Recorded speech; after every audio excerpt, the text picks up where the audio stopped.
Olá, meus amigos e minhas amigas. Iniciamos o vídeo de hoje falando sobre o uso de um tipo de armamento pela Rússia que tem contribuído para, perfurar as defesas ucranianas. E quem está falando sobre elas é a própria Ucrânia. A Força Aérea Ucraniana disse que a Rússia já lançou mais de 51 mil bombas guiadas desde que o conflito começou.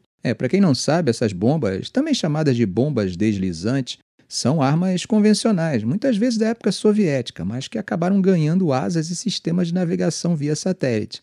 Isso, gente, é claro, aumenta a precisão e o alcance delas, o que as torna mais letais e bem mais baratas que mísseis balísticos ou de cruzeiro. Na prática mesmo, essas bombas conseguem destruir posições defensivas ucranianas que, mesmo sendo super fortificadas, estão caindo em algumas áreas no leste. E olha só em 2024, mais de 40 mil dessas bombas foram usadas, isso segundo os próprios ucranianos. Ontem, por exemplo, a Rússia lançou 2 dessas bombas em um bairro residencial de Zaporizhia, no sudeste da Ucrânia, e vocês lembram o resultado, Pelo menos 13 mortos e 113 feridos. Foi um dos ataques mais letais desse ano. No dia seguinte, outra bomba atingiu prédios residenciais em Kherson, no sul, ferindo ao menos 6 pessoas. E aí o que a Ucrânia pode fazer? Bom, segundo as autoridades, a melhor defesa contra esse tipo de ataque é atingir os aviões que lançam essas bombas e os aeroportos de onde eles saem. A pergunta que fica é, será que as defesas aéreas ucranianas, tão dependentes da ajuda do Ocidente, conseguem fazer isso? Bom, temos visto alguns esforços tímidos por parte de Kiev, que apesar de serem divulgados amplamente pela imprensa internacional, são insuficientes para alterar de forma realmente relevante essas iniciativas russas. Bom, gente, mudando de assunto, o ministro da Defesa alemão, Boris Pistorius, comentou hoje, quinta-feira, sobre a reunião regular de aliados que tem como objetivo acelerar e sincronizar o envio de armas para a Ucrânia. Ele falou que, na visão dele, esse formato funciona melhor sob a liderança dos Estados Unidos, principalmente considerando a chegada da nova administração Trump. Pistorius afirmou que, caso os Estados Unidos decidam abandonar esse formato, os aliados vão ter que tomar suas próprias decisões. Durante o encontro do Grupo de Contato de Defesa da Ucrânia, ele fez questão de enfatizar que ainda é cedo para especular como esse formato vai funcionar após a posse de Trump, que, como sabemos, está marcada para o próximo dia 20 de janeiro. Sobre outro tema, ele comentou que está surpreso com o fato de Trump não descartar a possibilidade de usar medidas militares ou econômicas para tentar anexar a Groenlândia. Assunto sobre o qual nós vamos falar mais profundamente mais tarde. Apesar disso, ele foi meio que otimista, e disse que acredita que essas falas não vão afetar a política moderna dos Estados Unidos. Para ele, alianças e parcerias entre países precisam ser consistentes e solidamente construídas para poder funcionar. Bom, para quem não sabe, esse grupo de contato, que reúne cerca de 50 aliados e se encontra periodicamente na base aérea de Ramstein, na Alemanha, foi criado lá em 2022 pelo secretário de Defesa dos Estados Unidos, Lloyd Austin, que está prestes a deixar o cargo.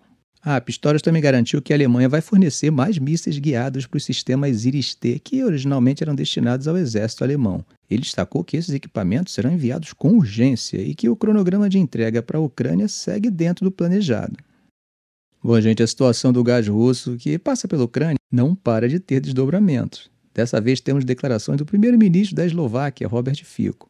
Ele comentou que o país está pensando em reter a ajuda à Ucrânia se não encontrarem uma solução para a decisão de Kiev de interromper o trânsito do gás russo. Isso rolou depois de uma conversa com o comissário de energia da União Europeia, Dan Jorgensen. Entre as ideias dele está cortar o fornecimento de eletricidade de emergência para a Ucrânia, o que é bem importante agora, com os ataques da Rússia à rede elétrica ucraniana, Ele também falou em reduzir a ajuda para refugiados ou até mesmo usar o direito de veto em decisões da União Europeia sobre a Ucrânia. Apesar de tudo isso, ele deixou claro que não quer aumentar as tensões. Seguindo a lógica dele, nada impede o trânsito de gás pela Ucrânia, nem as leis internacionais, nem as sanções. Ele também destacou que preços mais altos de energia vão acabar prejudicando a competitividade da União Europeia. E se esses prejuízos forem permanentes, ele disse que a Eslováquia vai agir de forma recíproca. Bom, a boa notícia, é que a Eslováquia e a Comissão Europeia concordaram em criar um grupo de trabalho para tentar resolver a situação.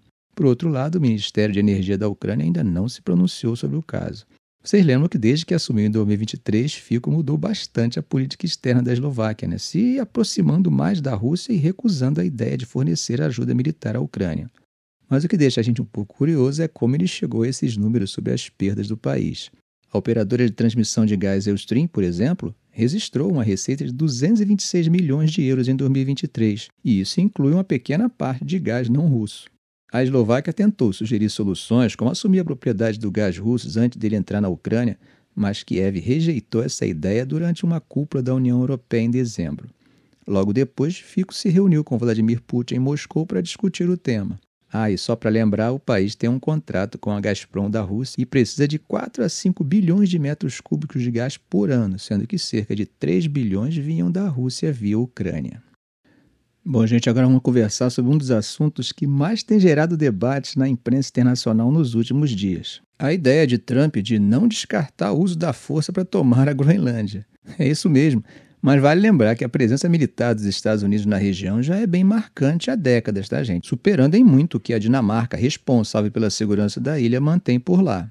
Não sei por qual motivo, na verdade eu sei, mas esse assunto me faz lembrar tanto da Guerra Hispano-Americana e que a Espanha, país europeu, perdeu as Filipinas para os Estados Unidos, quanto pelo apoio dos Estados Unidos aos panamenhos que lutavam pela independência em relação à Colômbia. Nos dois casos, Washington garantiu seus interesses. Desde a Segunda Guerra Mundial, a base espacial Pitufik, localizada no extremo norte da Groenlândia, abriga cerca de 200 militares americanos e outros 450 contratados de forças aliadas. A base faz parte do sistema de alerta contra mísseis de Washington, além de oferecer vigilância espacial e controle de satélites. Ela é um símbolo claro de como a Groenlândia é importante para a segurança americana. E com as mudanças climáticas reconfigurando o Ártico, como já comentamos em um vídeo anterior, estão sendo abertas novas rotas comerciais que acabam mexendo no equilíbrio de poder na região, E essa relevância só tende a aumentar. Segundo o pesquisador Michael Range-Olesen, do Instituto Dinamarquês de Estudos Internacionais, o que preocupa os Estados Unidos é o interesse crescente da China e da Rússia no Ártico. Inclusive, o Putin já se manifestou sobre isso, dizendo da importância do Ártico para a Rússia e da necessidade de que haja paz e estabilidade na região. O pesquisador dinamarquês aponta que os americanos agora enxergam a região como um palco de competição geopolítica e querem manter as outras grandes potências o mais distante possível da Groenlândia. Vocês devem lembrar que em 2019 Trump já tinha mostrado interesse em comprar a ilha, tratando o assunto como um grande negócio imobiliário. Mas dessa vez ele mudou o foco. Agora o argumento é que os Estados Unidos precisam da Groenlândia por questão de segurança nacional e para conter os avanços de russos e chineses. A Groenlândia deve ter em torno de 57 mil habitantes, mas sua posição no mapa dá a ela um papel enorme nos assuntos de defesa. Ela está na rota dos corredores noroeste e nordeste do Ártico, que devem abrir ainda mais para o transporte comercial com o derretimento de gelo, e também fica perto de caminhos usados por submarinos russos. Claro que para os Estados Unidos isso é estratégico, já que a ilha está mais próxima de Washington do que de Copenhague. O ex-conselheiro de Segurança Nacional de Trump, John Bolton, também comentou recentemente que a Groenlândia é essencial para a segurança dos Estados Unidos desde a Segunda Guerra Mundial. Ele lembrou que a China tem mostrado grande interesse em se firmar como uma potência no Ártico, o que acaba preocupando ainda mais o Washington. Agora, gente, a grande questão é se a postura agressiva de Trump, que chegou a sugerir uma ação militar contra um aliado da OTAN, vai ajudar ou atrapalhar os esforços dos Estados Unidos para fortalecer sua presença na ilha. A Dinamarca, por exemplo, tem reagido de forma calma, mas deixou claro que a Groenlândia não está à venda. Ainda assim, o ministro das Relações Exteriores dinamarquês, Lars Løkke Rasmussen, se mostrou disposto a discutir como estreitar a cooperação com os Estados Unidos no Ártico. A Dinamarca tem tentado demonstrar que está comprometida com a segurança na Groenlândia. Desde 2021, investiu 250 milhões de dólares em vigilância na ilha e nas Ilhas Faroé. Recentemente, o governo dinamarquês anunciou planos para gastar 2 bilhões de dólares em navios, drones, equipes de patrulha e infraestrutura para receber caças F-35 na Groenlândia. Mas não dá para ignorar os desafios de defender um território tão vasto como esse. Em 2023, um navio de cruzeiro encalhou na costa leste da Groenlândia e demorou 4 dias para um navio de resgate dinamarquês chegar até lá. Só isso já mostra as limitações atuais da presença dinamarquesa na região. Por outro lado, gente, há vozes em Nuuk, capital da Groenlândia, que veem com bons olhos uma maior presença militar dos Estados Unidos na ilha. Um ministro local chegou a dizer que eles se sentiriam mais seguros com mais forças americanas por lá. A busca da Groenlândia por independência da Dinamarca também entra nesse cenário. E é aí que eu lembro do Panamá, porque a situação era muito parecida. Existia uma insatisfação dos panamenhos em fazer parte da Colômbia, e foi esse movimento de insatisfação que foi fortalecido e ajudado pelos Estados Unidos. Adivinha o que aconteceu? Eles acabaram chegando ao poder, declarando a sua independência e, a partir daí, concedendo aos Estados Unidos, que contribuíram para a finalização das obras do canal, o seu uso por tempo indeterminado. Se eu não me engano, ele foi devolvido ao Panamá em 1999. Bom, mas voltando à Groenlândia, embora ainda distante por questões econômicas, a independência aumentaria a necessidade de garantias externas de segurança e de investimentos estrangeiros.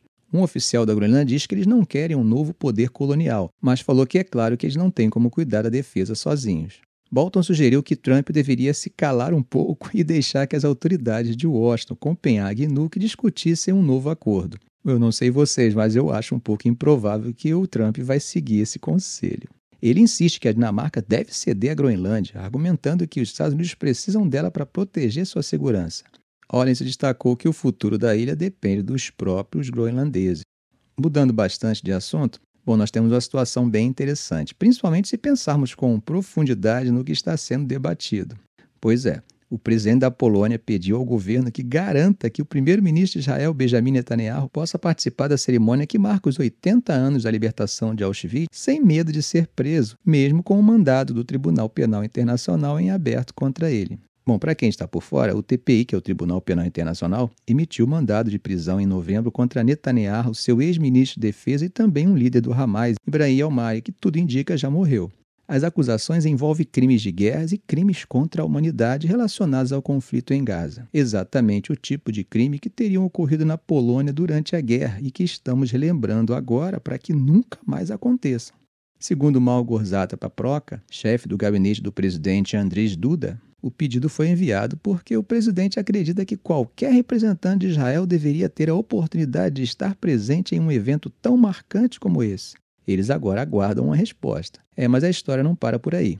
Duda, que é um nacionalista de direita, tem tido relações tensas com o governo centrista e pró-União Europeia de Donald Tusk, o que dá um tom político ainda mais sensível para essa questão. Quando perguntaram ao vice-primeiro-ministro polonês, Krzysztof Gałkowski, se Netanyahu poderia contar com a garantia de que não seria preso, ele meio que descartou o assunto, dizendo que Netanyahu não pretende viajar para a Europa. E o próprio Netanyahu ainda não confirmou se vai ou não participar, embora ele já tenha ido a outras cerimônias em Auschwitz no passado. Gente, Auschwitz, para quem não sabe, foi um dos maiores símbolos da tragédia humana durante a Segunda Guerra Mundial. Mais de 1,1 milhão de pessoas, a maioria judeus, perderam suas vidas ali, vítimas de câmeras de gás, fome e doenças. A Polônia, que estava sob ocupação na Pontim, perdeu mais de 3 milhões dos seus 3,2 milhões de judeus, ou seja, um extermínio em massa. É uma memória que nunca pode ser esquecida para que nenhum grupo, povo ou etnia sofra esse tipo de perseguição e extermínio nunca mais na história. E se alguém tentar fazer isso novamente, que tenha certeza de que não haverá impunidade para os seus crimes, ele não terá liberdade para ficar circulando por aí livremente. Ficamos por aqui. Se esse vídeo foi útil a você, faça um comentário, compartilhe em suas redes sociais, dê um like. E é claro, se ainda não for inscrito, inscreva-se no canal e ative o sininho para não perder os próximos vídeos. Ok, gente? Um grande abraço do professor Arão Alves.